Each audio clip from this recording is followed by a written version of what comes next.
All right, U.S. history, how you doing? Last week you read your very long Fresh Squeeze history and highlighted it, hopefully. And I'm going to review it with you here today, and then you're going to go on and take a Kahoot on some of the questions. Um, well, there's a lot here, so I'm going to try to go quickly through it, hit the most important things, and not take too long because this was a long one to read, but it's our last one. After this, no more info. So we're going to learn this info, get it in our heads, and then do some primary source stuff, try to utilize it as best we can. So we're getting there. 3 more weeks. Good job, guys. Here we go. So you started off, you're reading about Ronald Reagan on here and his new right, or the people he appealed to, the new right, which we've seen in our textbook. We saw um, the new conservative groups that were coming, Christian groups that were coming and joining politics. And now we have the new right, this group of suburban Roman Catholics, white Southerners, evangelical Christians, the new right, all coming in to support Ronald Reagan as he came in. We also talked about him being originally a celebrity. We compared him to Trump, or I did it briefly in last week's video, how he was a celebrity first and then became a president. Before becoming president, he was a senator in California. And early on in his career, he was much more liberal, and then he ends up very conservative, and really is an archetype for a lot of Republicans. They love Ronald Reagan, Reaganomics. So it's good to understand him, because as we move forward, people keep looking back to him, especially conservatives, as kind of the golden age of conservative economics in our country. So we're going to understand him well with these key terms. So the Reagan Revolution, basically coming in after Jimmy Carter.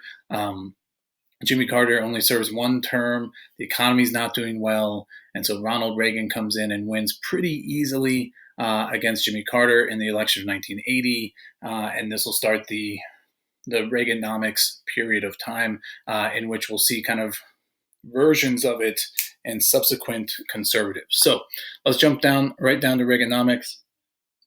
When he came in, our economy was not very good. And so it was up to him, like his number one platform was to restore the economy. And to stimulate it, he slashed tax rates on all Americans, but especially the wealthy. Okay, so you see that here, especially the wealthy. This is a theme you'll see consistent with Republicans and conservatives, that what they find to be most effective for the economy is what we call trickle-down economics. If you cut taxes on the wealthiest people, that money will trickle down to the people in the lower income stratosphere. So the idea is your wealthiest people tend to be your hardest working, most entrepreneurial. They create jobs. And so if we motivate them, they will in turn invest in the economy, in their business, in the country in that way, and that will help everyone out. General philosophy of Reaganomics. So we see that here. He also came in and doubled the budget for the defense of the United States, for the Army, military, basically, budget was doubled.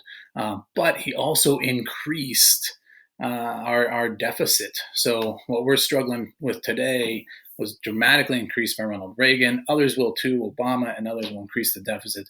But he was the first to really take it to kind of this unprecedented level. Let's see, one more thing for you to know about it. I thought there was something else. Oh, here. This is important because we're going to see this with Bush. He's going to change this.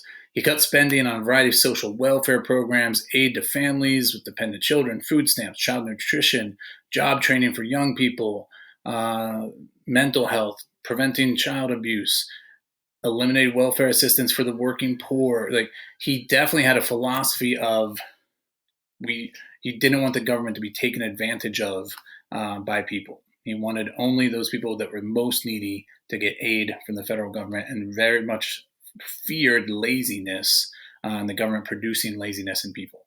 So the opposite of a welfare state of socialism. Like, you got to work to eat would be very much the philosophy of Reagan and Reaganomics. Okay. So as we go on, the Reagan Doctrine, basically he sees the Soviet Union as an evil empire, similar to Trump, who has this idea of a space defense system. He did too, a strategic defense initiative, the Star Wars, his detractors called it. But overall, what you gotta know about the Reagan doctrine is that he was going to continue this policy and to a greater degree of opposing the Soviet Union anywhere it might be. So where this will be most, he'll continue the thing with Afghanistan and fighting against them there, ultimately us backing Osama bin Laden. But where it's most significant for the Reagan administration is in Nicaragua and the Iran-Contra affair. So what happened, Nicaragua was revolting against a regime, and we saw young Marxists known as Sandinistas take over. And so here we have a communist group taking over Nicaragua. So according to the Reagan doctrine, we're going to oppose that. And so he started backing rebels in that area. And the Congress said, you can't do that. We're not going to let you give weapons to the Sandinistas anymore. And so a workaround came through his administration in which they sold weapons to Iran. And the money from that came through and it just got diverted directly to rebels in Nicaragua. So they weren't giving government money, they were finding a roundabout. And when that came out, major congressional investigation, it hurt his reputation a lot. He said he knew nothing about it. It was never proved that he knew anything about it. People, especially his opponents, doubted that. But that was kind of the black mark on Reagan, is the Iran-Contra affair. So you need to know that and understand that. Okay, next in your notes, you're going to go down to Mikhail Gorbachev. I loved hearing you guys try to pronounce these words on Flipgrid. It was phenomenal. From Gorbachev, Glasnost, Perestroika, I got some Glasnosts, I got Perestroikas. That was pretty good. It was great. So thanks for trying to pronounce it. It made my day. And not that you should know how to pronounce it. It's Russian. But so if we get it right, Gorbachev, Glasnost, Perestroika. Okay, so Mikhail Gorbachev, you got to know those. Even my kids in junior high, elementary school are learning those teams. Political freedom is Glasnost, economic reform, Perestroika. Basically, Gorbachev comes in and undoes the Soviet Union, and that's what you got to know about him. He opens it up, and basically, when he's done with it, the Soviet Union will be gone, and we'll just have Russia and the former Soviet Republic. Those nations will all break free from it. That's the most important thing you got to know about Gorbachev, Glasnost, Perestroika. He leads the takedown of the Berlin Wall, famous instance in which Ronald Reagan and he are there, and Reagan tells him, Mr. Gorbachev, tear down this wall. And that's when the Berlin Wall comes down. And basically, I would say that's the end of the Cold War. 2 years later, 1991, the Soviet Union officially disbands, and you end up with Russia as we know it today as its own country. Okay, so that's what you got to know about Gorbachev. So we'll stop there. Quick board game review. I'm eating chocolate chips in a metal cup. It's been my dessert of choice during quarantine. I got one of those big bags of them from Sam's Club, so I just scoop a little for a little dessert. So, first board game review. Let's start with, we'll do this guy. We just got this game, came out last year, pretty popular, called Finger Guns at High Noon. Pretty entertaining game. My family played it. It's a party game in which it's kind of like an advanced paper, rock, scissors. Okay. Rock, paper, scissors. Why do I say that backwards? I don't understand it. So the way you go 1, 2, 3, shoot, it's that kind of thing. Except it's different. You can shoot somebody. You can lasso a card. You can posse up with people. It just brings a lot of strategy to rock, paper, scissors in a totally fun way.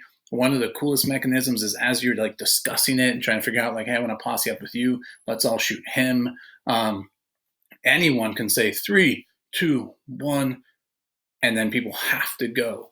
Totally fun. If you get knocked out, if your health goes all the way down, you become a ghost and you can still participate. So we've loved it so far. Really, really good game. Finger Guns at High Noon. Run out and get a copy as soon as you can. Highly recommend it.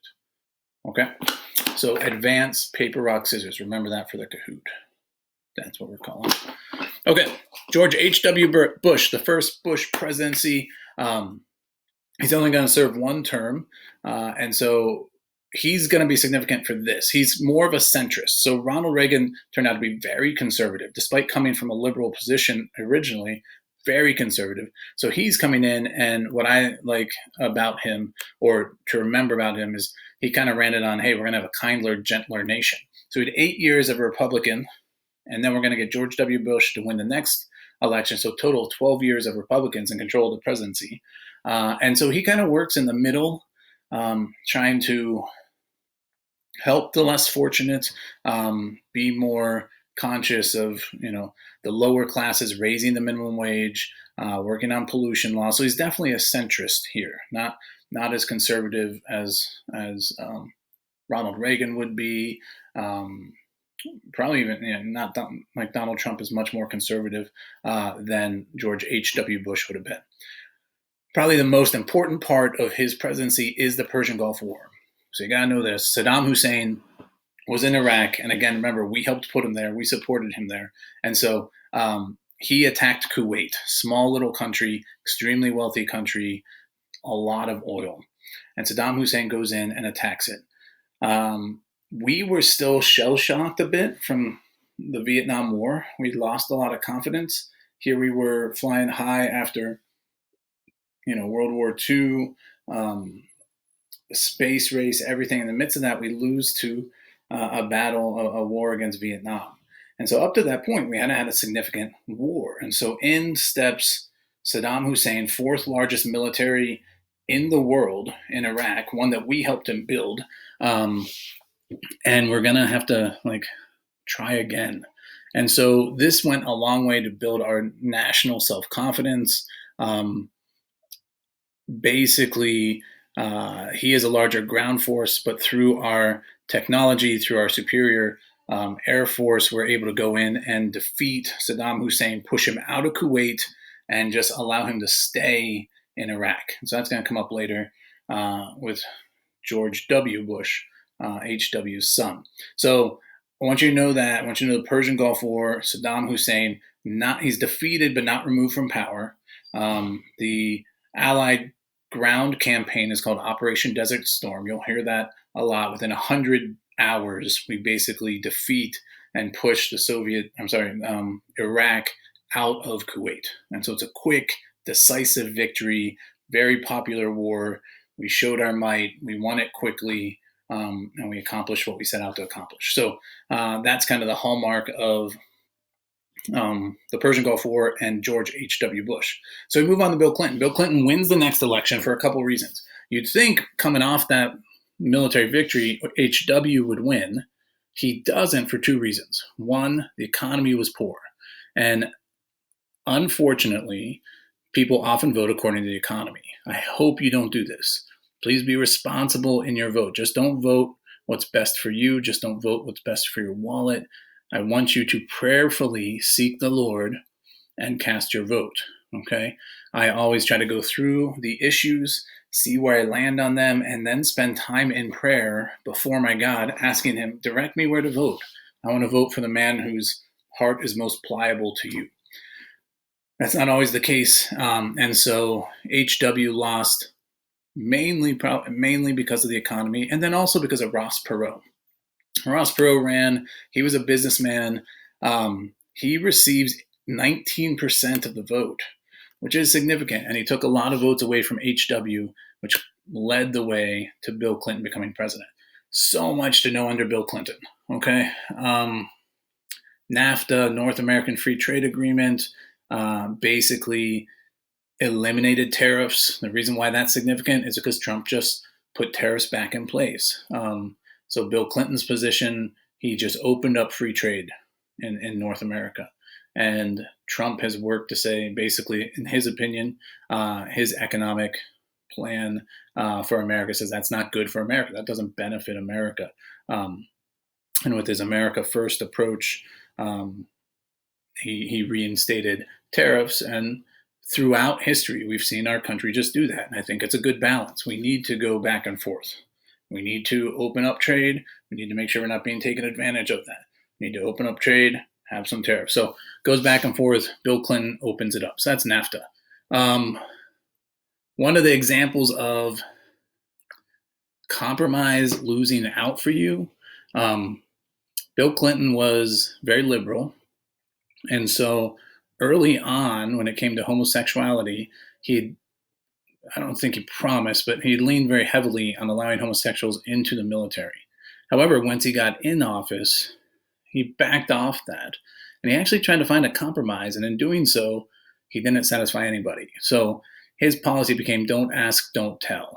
In other words, the military couldn't ask if someone was homosexual, and homosexuals shouldn't tell that they were. So were they allowed in? Were they not allowed in? It didn't satisfy those who didn't want them in, and it didn't satisfy those who wanted them to have full permission to go in. It was very complex, not very popular, and so a good example of oftentimes trying to appease two parties that are so different with kind of a not like strong leadership position doesn't work. I'm often for compromise, but something like this is just a great example of him not having a leadership role in this. So don't ask, don't tell. You should know. It's a pretty famous policy. Even when you look back, you're like, really, that's the best like concept you could come up with. Yes, several areas in which he was. We saw several scandals for the Clintons. The Whitewater scandal. This basically investments him and Hillary made. He had sexual harassment charges back when he was a governor. Please notice, he had to pay a bunch of money to kind of silence the woman, and then he also got fined for lying under oath. So we'll see that come back up later. Okay, so he had several scandals, and we'll finish off with the one down here. The Oklahoma City bombing occurred during his presidency. 168 people killed, including 19 children, injured 624 people. Domestic terrorism. So this was an American. We could go deeper into that. If I taught my cults class, we'd look kind of at where that started. That started all the way back with Waco, Texas. But we won't go into that. So Oklahoma City bombing, very significant event in our history, in which we had domestic terrorists, Americans bombing our own building.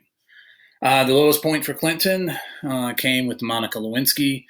Basically, what I want you to know about that, he did have an affair with Monica Lewinsky, and he pressured her to lie about it. When he's put on trial for it, he says, it's a very famous statement that he says, I did not have sexual relations with that woman. And so, again, when it's found out that he did, and I mean, she was going to be buried. She had evidence, and I won't go into too much detail, but she had evidence of the affair. And had she not had that, she was going to be buried by the Clintons. But because she had that evidence, it comes out that it was true. And so then it's very clear that Bill Clinton lied under oath. His argument was, well, I did not consider what we did to be sexual relations. So I won't go into more depth on it than that. I would if we were in class, probably, because I could do it better than on video. But in the long run, because he lied under oath, he is impeached. And again, the way this works is the House votes impeachment. We just saw this with Trump. And so he was impeached, but he was not found guilty. So then the trial goes to the Senate, and you got the votes here. And the Senate, basically, you need 2/3 to find them guilty.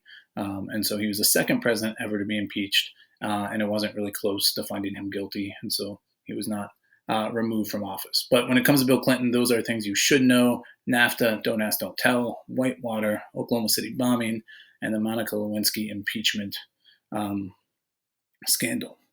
Okay, disputed election of 2000. This is Al Gore and George W. Bush, so the son of George H.W. Bush. Here's what you need to know. Very close election. The first in the modern time in which the guy who lost the election had more popular vote. Okay, this just happened with Trump.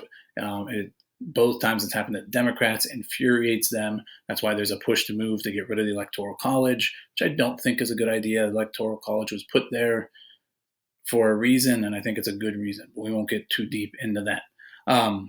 So it came down to Florida. Florida was too close to call. They called it for Gore, then they called it for Bush, and then they're like, we have no idea. They recounted votes. It was very complicated. I'd love to talk more about it, but I won't. Just know ultimately Florida is called in favor of Bush. He wins by a total of 537 votes. Now, there are 30 million people in Florida at this time, and Bush won by just over 500 votes. So incredibly close election in Florida. And so George W. Bush wins the presidency of 2000. All right.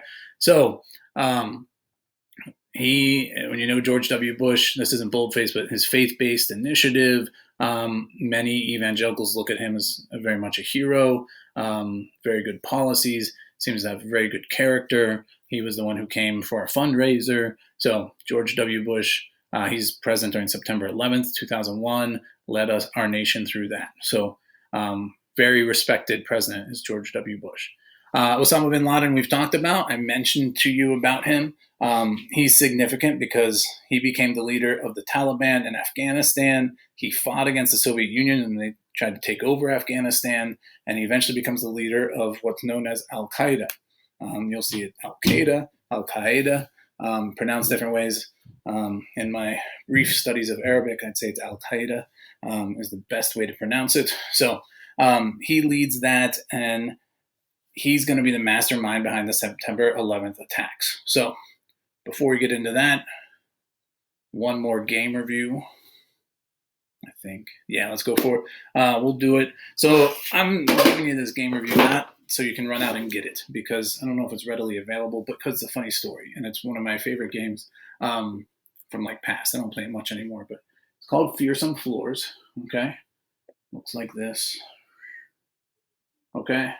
It's by a guy named Friedemann Fries. Most of his games are green. They almost always have F acronyms in them because his name's Friedemann Fries out of Germany. And this game is fascinating because you're basically fighting a monster and you're trying to escape. So let me show you a couple things real fast on it. So here, the cool thing about this game is you get to create your own monster. It comes with a monster assembly kit. So the concept of the game is you get dropped in this dungeon with this monster named Furunculus, and you've got to escape and help your people escape him while everyone else is trying to escape, have their people escape him.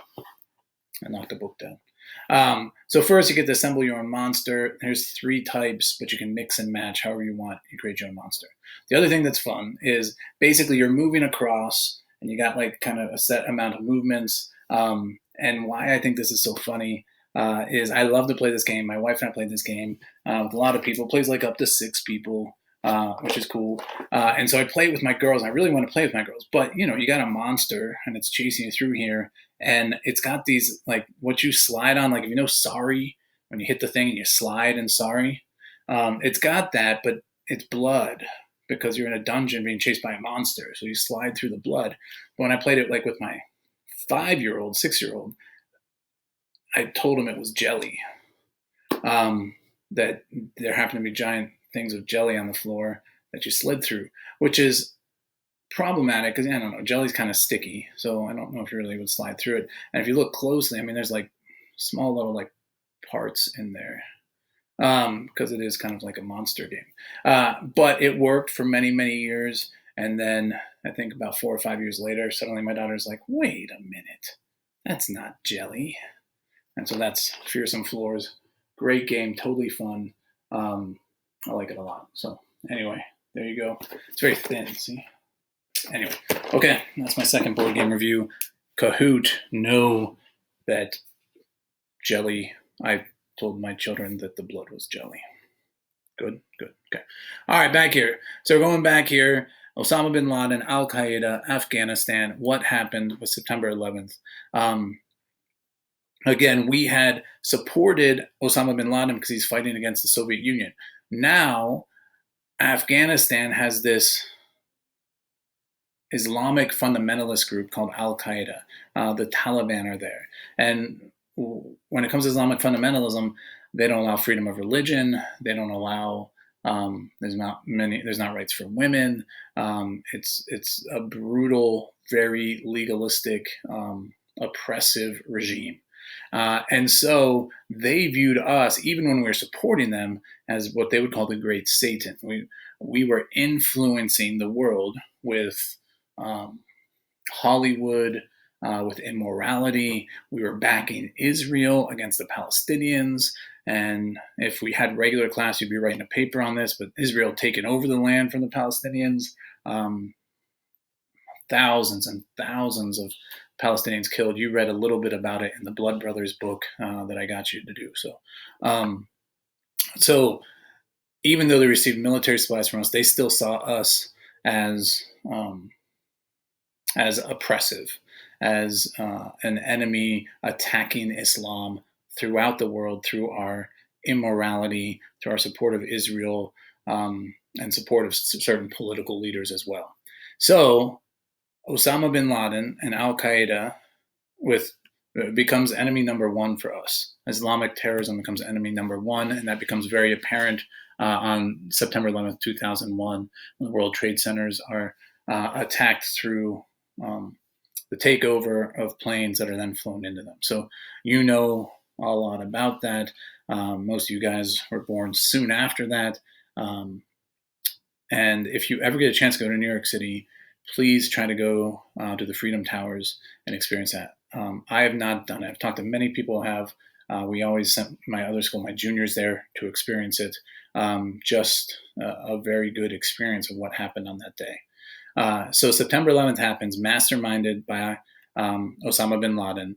Our response is to basically, we're going to search out and find Al Qaeda and the Taliban. So we immediately go into Afghanistan. Pakistan helps us out to take out this Taliban government.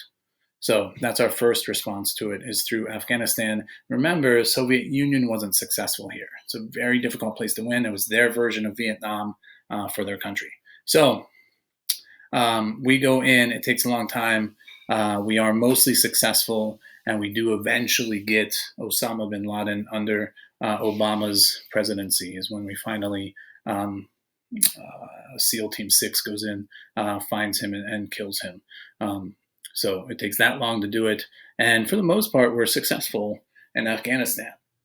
So we're still working and trying to pull out of there, but for the most part, pretty successful in our attack there and trying to limit Al Qaeda, the Taliban, and this Islamic terrorist force. Final thing you have to know about Arab Americans and Muslim Americans.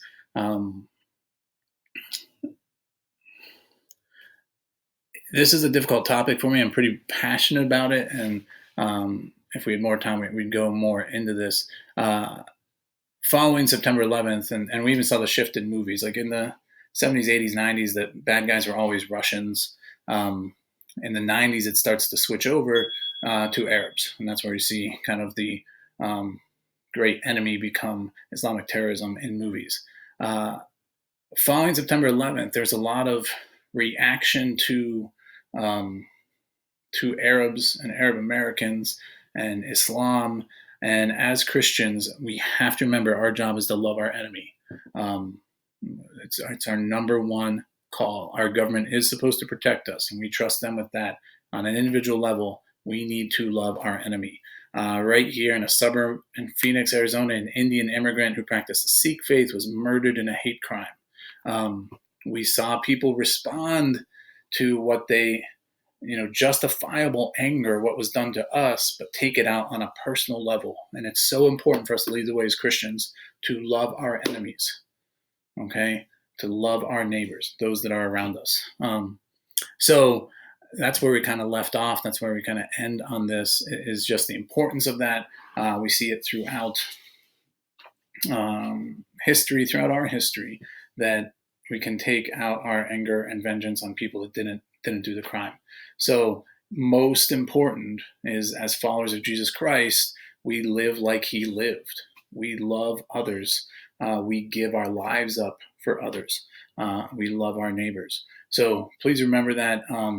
I wish I got to teach you about Islam. It's one of my favorite things to teach and explain. So, but that's where we leave off here. And that's the last thing you're going to have to know for this unit in terms of knowledge, as I said in the beginning. So I didn't eat many chocolate chips during that. I would have eaten more. But hopefully you watched this to the end. Hopefully it helped you out. Hopefully you know what that is. Can you zoom in on that? See that? That's kind of tough. Extra credit. Tell me what it is. Okay. All right. Thanks for watching. This was long. I appreciate you watching. Let me walk you through that, and hopefully you enjoyed that. Go take your Kahoot, and I miss you guys. I'll see you. Bye-bye.